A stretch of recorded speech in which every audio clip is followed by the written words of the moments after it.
In the present ongoing monsoon session, the ruling establishment is going to, lot of chances are there, is going to introduce Uniform Civil Code Bill in the Lok Sabha. Okay, there may be some discussions before going to cancel this general 17th Lok Sabha. Okay, if this Uniform Civil Code imposed on the country forcefully, what would be the situation in the country? Why this? Before that, we should understand one thing. We should discuss one thing deeply. What is that? This, why the framers of our Indian Constitution made this Article 44 as the part of this directive principles of state policy. Directive principles of state policy is not enforceable like fundamental rights. Why they made it non-enforceable? Why? Number one. Number two reason is why Supreme Court of India has never intervened as far as this Uniform Civil Code is concerned. Many people, many victims approached the Supreme Court based on the Article 32 and Article 226. They approached the High Courts, and mainly many people like Shabanu, etc., so many people approached the Supreme Court based on the Article 32. So whenever the Supreme Court understood, it rejected to intervene in this Uniform Civil Code. It rejected to follow the various hundreds of the pleas regarding it. Many people asked the Supreme Court, requested, demanded the people based on the Article 32, please command the central government, command the parliament to bring this law, Uniform Civil Code. But Supreme Court of India advocated the central government but rejected to command by issuing writs regarding this one. Why? Because it understood that this Uniform Civil Code should implement. Uniform Civil Code should implement by taking a consensus of all sections of the people and all geographical regions. This is what the actual implied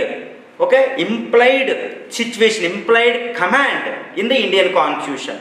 That is why the framers of the Indian Constitution, led by this Dr. B.R. Ambedkar, drafting committee chairman, they made this Uniform Civil Code as the part of this Article 44 under the part of directive principles of state policy. That is not enforceable. In order to implement the directive principle of state policy, the parliament should bring certain act, should enact certain act. Otherwise, it cannot be implemented. Now, Parliament of India, various state governments appointed various committees to implement the Uniform Civil Code. Especially those the so-called right-wing parties are there. Wherever there, they impose. For example, earlier Karnataka, Madhya Pradesh, and even Assam also. They don't have mandate as per this Article 44 saying. Article 44 says that the state shall endeavor to bring the Uniform Civil Code or to implement the Uniform Civil Code across to all people and to all geographical regions. To all people and to all geographical regions. This is what important, which means only Parliament can bring this law, not state levels. Of course, Goa is there. Goa is a different conditions because that is the union territory and this culture is different. 200 years, this Portugal, etc. That is entirely different. So based on this pretext, we can't impose this Uniform Civil Code on the people of any state or any country. So the Constitution and the thought process, the intention of the constitutional framers and even Constitution and the Supreme Court of India. This, in order to implement this Uniform Civil Code, we have to bring the consensus among all sections of the people, among all geographical regions of the country. Otherwise, it could become the strongest seed to divide the nation. Because so far, around 14% of the populations, one major communities, 2.5% another communities, they have certain fears. So before implementing this Uniform Civil Code, the government, whatever the government is there at the central level, whatever the party is there at the central level, the political consensus is foremost important.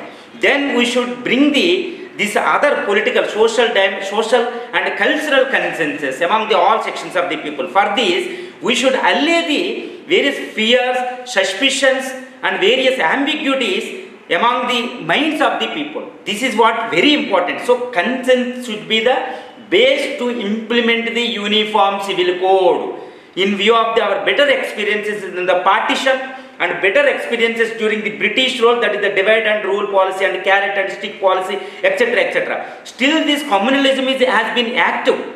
Okay, the wounds of this partition, the communal wounds, yet to be healed in the country. We have to accept that's the periodically and consistent or persistent communal violence in the nation. 1992, 2022, 2002, this Gujarat and 1984 and recent Manipur. These are all, this remind us that the wounds of this partition yet to be healed. So first the government should bring the consensus, a democratic consensus. This is the safe for our unity, integrity of our nation.